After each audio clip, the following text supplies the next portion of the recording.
Mobile দিয়ে যারা প্রফেশনালভাবে passport সাইজের ছবি তৈরি করতে পারেন না, ভিডিওটা তাদের জন্য।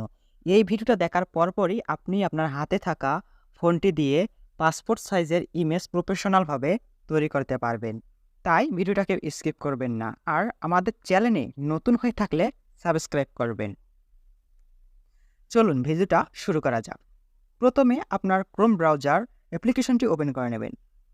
ক্রোম ব্রাউজার অ্যাপ্লিকেশনটি ওপেন করার পর সার্চ বারে টাইপ করবেন cutout.pro, CUTOUT, cutout.pro, PRO, cutout.pro লিখে সার্চ করবেন। সার্চ করলে আপনাদের সামনে এরকম ইন্টারফেস শো করবে। স্ক্রল করে আপনাকে নিচে যেতে হবে।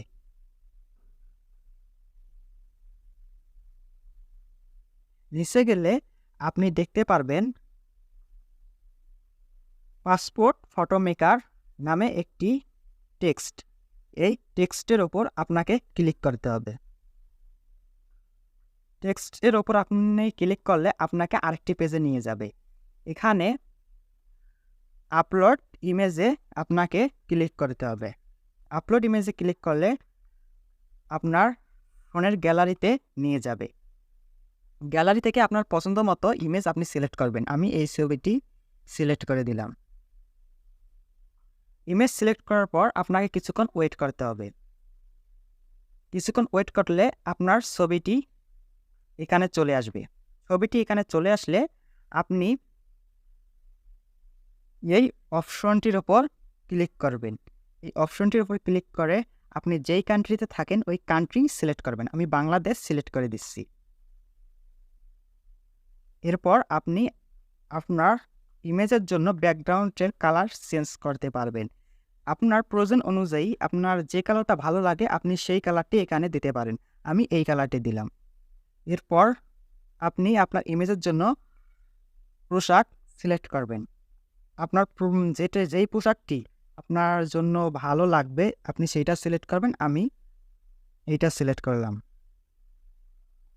এখানে আপনাকে জিমেল দিয়ে অ্যাকাউন্ট ক্রিয়েট করতে পারবে। আপনি জিমেল দিয়ে অ্যাকাউন্ট ক্রিয়েট করতে পারবেন, ফেসবুক দিয়েও অ্যাকাউন্ট ক্রিয়েট করতে পারবেন। আমি ফেসবুক দিয়ে দেখিয়ে দিচ্ছি। এই কন্টিনিউ উইথ ফেসবুক এখানে আমি ক্লিক করতেছি। এরপর কন্টিনিউ অ্যাজ নাহিদ এখানে।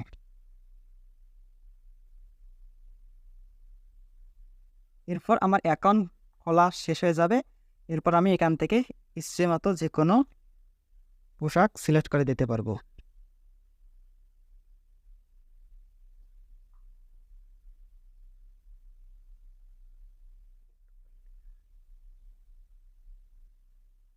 পোশাক সিলেক্ট করা হয়ে গেলে ডান এখানে ক্লিক করবেন। তারপর এই অপশনটির উপর ক্লিক করতে হবে। এই অপশনটির উপর ক্লিক করলে আপনি পিএনজি অথবা জেপিজি ফরম্যাটে এই ইমেজটা ডাউনলোড করতে পারেন। আমি পিএনজি রেখেই ডাউনলোড করলাম।